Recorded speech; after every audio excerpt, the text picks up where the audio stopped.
The most famous haunted dolls in the world.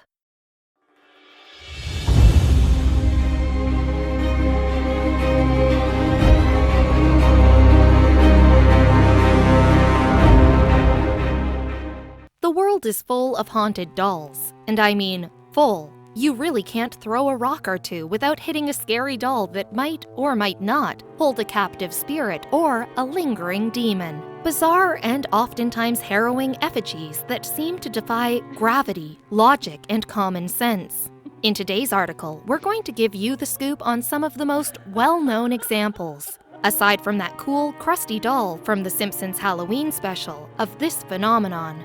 Haunted dolls like the one that inspired Chucky, statues that sparked the Conjuring universe, toys you can buy to ward off evil spirits, and even a great Halloween episode from The Simpsons. And to think, that story inspired the new Child's Play remake film. A small problem in the factory, someone flipped the doll's programming switch from nice to evil.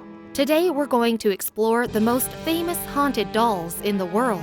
And this really is just a small taste of the thousands of terrifying effigies that like to use the planet as their sandbox. I'll give you a quick background check, plus the location of these devilish dolls. Plus, also a link or two if you want more in-depth explanation on that doll's biography and countless crimes against nature and the laws of logic.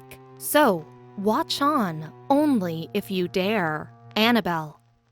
Annabelle is a Raggedy Ann doll claimed by Ed and Lorraine Warren to be haunted by an evil demon. The doll is one of the most famous of its kind, thanks to films like The Conjuring and Annabelle. Aside from the usual shenanigans dolls of these kinds are associated with, noises, strange smells, walking on their own, asking for a beer, pilfering the last slice of pizza, and whatnots, Annabelle is also known for having killed a person. Her history is one of strife, horror, blood, and gore.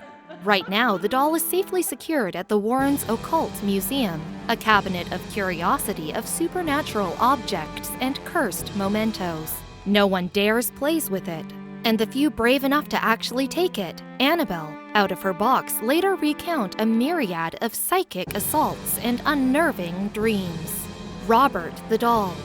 Robert is a doll that is so frightening that even presidents write to him asking for his blessing to please not put a hex on their administration. Robert can be visited while on holiday to that majestic land of sun-soaked beaches and bottomless margarita drinks known as Key West. You can find Robert on display at the East Martello Museum. Word of warning, don't take a photograph of Robert without asking permission first. Also, don't disrespect Robert. The doll has a nasty habit of holding a grudge. There are countless tales of folks leaving the museum and being besieged by tragedy. Robert's tale is bizarre and oftentimes hair-raising. The doll was once owned by painter and author Robert Eugene Otto. The doll is alleged to be possessed by spirits. As a bonus, Robert inspired one of the most haunted dolls in history.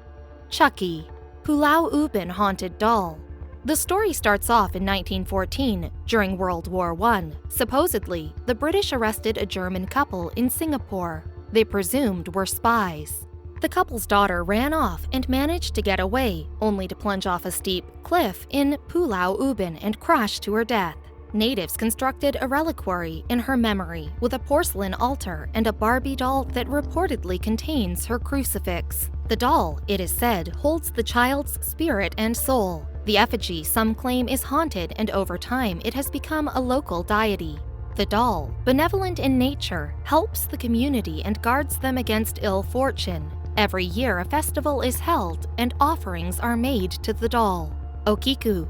According to contemporary Japanese myth, in 1918, a teen named Eikichi Suzuki bought a large doll from Hokkaido Providence for his younger sister, Okiku. The two became inseparable, and Okiku gave the doll her own name.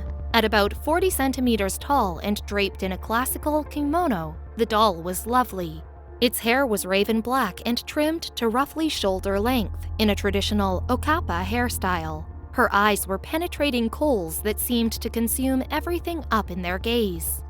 The thing was mesmerizing and spellbinding, something to take your breath away. A couple of years later, Okiku died.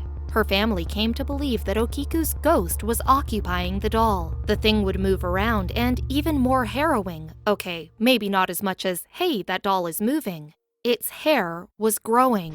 The doll now resides in a special shrine in Menenji Temple in Hokkaido. The priests of the temple regularly cut Okiku's still growing hair.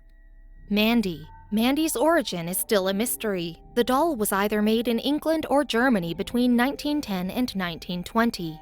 Mandy is an enamel-ware baby doll bequeathed to the Quesnel Museum in British Columbia in 1991. Mandy is also said to have otherworldly abilities. Mandy lies in a container with a toy lamb on her lap and eerily stares back at the museum patrons. Visitors have described noticing the lamb outside of the case. Other guests insist that Mandy's eyes follow them as they walk around the room. The doll earned a certain level of fame when it appeared beside the museum curator and donor of the doll on the Montel Williams show. The African Fetish Market. The Akodasawa Fetish Market is basically an open-air bazaar full of haunted dolls and other arcane knickknacks. The place is full of cursed and divine objects used for all manner of magical rituals. The district of Lome, in the capital of Togo in West Africa, has so many bizarre occult objects that Gringotts Alley pales in comparison. The Akodasawa Fetish Market, or Marché des Féticheurs, is the largest voodoo market in the world. You can find in its stands monkey heads, skulls, cursed effigies, dead birds, demonic potions, crocodiles, skins, and other products made by tribal sorcerers and warlocks from indigenous plants and dead animals. In the market, aside from the smorgasbord of haunted dolls and magical effigies, you can also purchase love potions, curses, sorcery trinkets, bottled spirits, captive demons, and just about everything you can think of. Lily. Historians have tracked Lily's background to the early 1600s, discovering tales of mystical practices, pagan rituals, and warding rites imported from Europe by the Dutch colonists of Lower Manhattan. Handmade figurines like Lily were left out to scare off local spirits and New World ghosts, an archaic custom dating back to the Vikings and the Romans. The original Lily was delivered to a paranormal research organization from its owner, who stated, "I found her outside my door one morning with a note that said to not put her by mirrors or in the same room I sleep in. I gave her a flashlight so she could drain the batteries. But instead, she made my lights flicker at night. My cat would not go near her and my dog would just stare. At times, I would be woken up from a dead sleep smelling burnt toast, or sometimes a sweet, fruity smell. Her favorite color is red. That is all I know."